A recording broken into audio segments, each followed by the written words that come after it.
All right, guys, I bit the bullet, took the plunge, signed the paper, however you want to say it. I bought me a skid steer. Let's check it out. Let me show you what I got.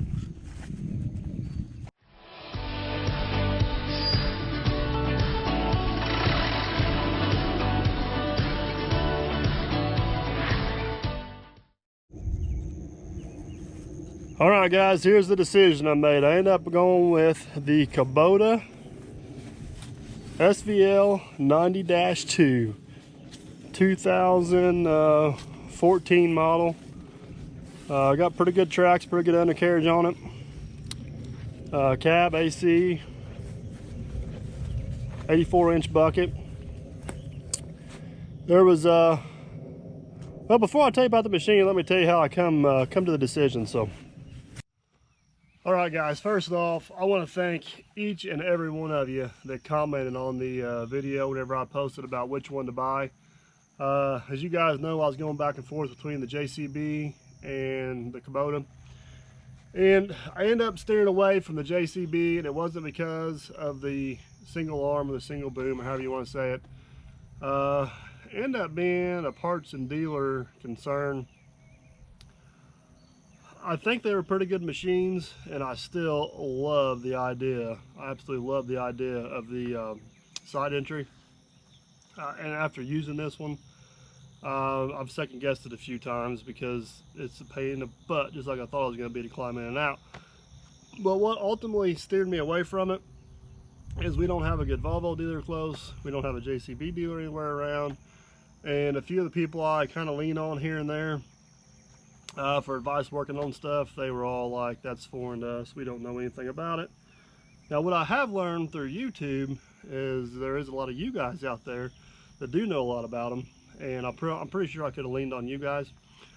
So whenever I went to shopping, we do have a good Kubota dealer close. They're pretty well known machines, parts are readily available for them, and the other thing would come down to price. So my qualifications were, I wanted a 90 horse plus machine, I wanted a track machine, I wanted vertical lift, I wanted a cab with AC that worked.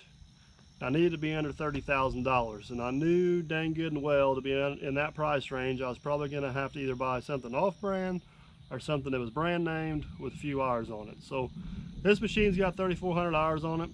Hours don't really worry me as long as the machine was taken care of, and I bought it sight unseen. Everybody gives me a hard time for this, and I got a theory on it, and it's probably a bad theory, but here's my theory.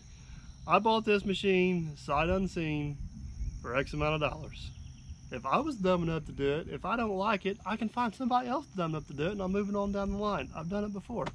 But if you do this enough times, there's things from talking to the guy at the dealership and looking at pictures, there's things you can pick up on. You can know really quick whether or not you got a good machine or not a good machine. First thing, new paint job, be careful. New paint's what I call camouflage. It's like this machine has been touched up a little bit here and there. Okay, it's been used and they polished it up. Another example, one thing I've seen in this machine is had all Kubota filters on it.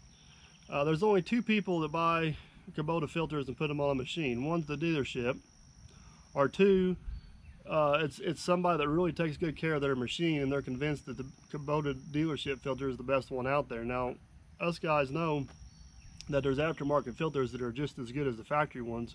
But if that guy thinks that factory one's the best and took the time to go buy it, he probably took pretty good care of his machine. So for the most part, the machine was exactly as described. I was pretty happy with all that. Pretty happy with the machine overall. So let's take a glance at her. So whenever I picked this thing up, starting here in the first thing it had the brand new 48-inch bucket. It never even been in the dirt, never even touched the dirt. Brand new bucket. I don't know what exactly the value of it is on it, but obviously the other bucket's probably in pretty bad shape to get that. I talked to the guy. He said none of the cylinders were leaked, and he was right. The boom's actually pretty tight as usual. These bottom pins down here got a little bit of play in them. I'm going to run them for a while, probably run them to the fall and see what happens. So everything's pretty much as described there. standard flow auxiliary. Right now I don't even have anything to leave and hook into it. He told me the undercarriage on it was about 80%. I would say he was a little bit conservative on that. Usually you can tell in these tracks if they're busting up right here, if they're wore pretty good. They look pretty good there. Don't have it shows just minor wear on the sprocket there, not too bad at all. So I was pretty happy with that. He had records of when the tracks were changed, and they had about 230 hours on them. So all the grease fittings on the machine when I got it took grease. So that's a pretty good sign. I had decent maintenance on it. I have figured out, and I'll point out here from a visibility standpoint, you can't see your corners real well because of the way the vertical lift machine works. I know I talked to Brandon with Elite. He's got a radial lift, and this kind of goes up and arches down and gives you a little bit better view right there. But for the most part, yeah, you just kind of get used to running it. So engine bay, see if I can get her open for you here. Actually really clean. It's the V3800 common rail Kubota engine. I have had some major engine trouble with this since I've owned it. That'll be a whole nother video. I don't think I'll tell you guys, I lost an injector, and I lost an injector after about 100 hours, and the injector went like that. So I don't think it was a pre-existing condition that somebody knew about and they were trying to get rid of the machine. And coming to find out after talking to some guys, Kubota had some minor issues with that. So the only really complaint I had with the machine when I got it is I asked the guy at the dealership 3 times, does the AC work? He said, absolutely, blows cold. I said, great. I get it home, AC does not work. I'll have to show you guys some pictures. The evaporator, the guy had all new Kubota filters on it, no cab filter. So the evaporator was absolute, complete mud. But I will have to say this. I'm gonna fire this thing up and turn the AC on.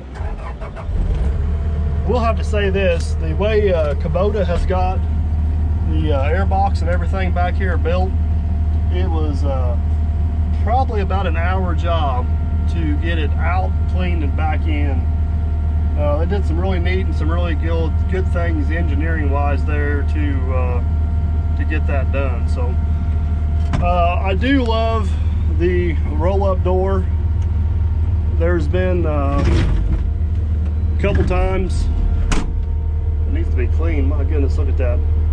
Been a couple times whenever set you guys back here, a couple times whenever we were pouring concrete, doing a few different things, and I had the bucket about halfway up, setting some blocks and different things like that, and it was really nice just to be able to sling that door up and throw it out.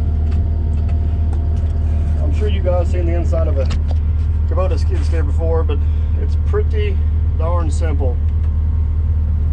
That's your regen override, the windshield wiper, quick attach for your bucket, AC controls down here, cold AC, I know you guys can't feel it.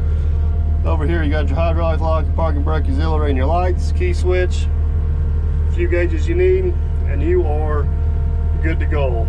Good to go.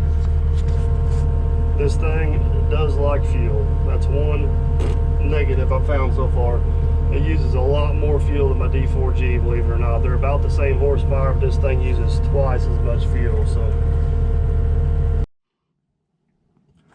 overall, I've been, even with the engine trouble I had, I bought the thing cheap enough and I still come out all right on it.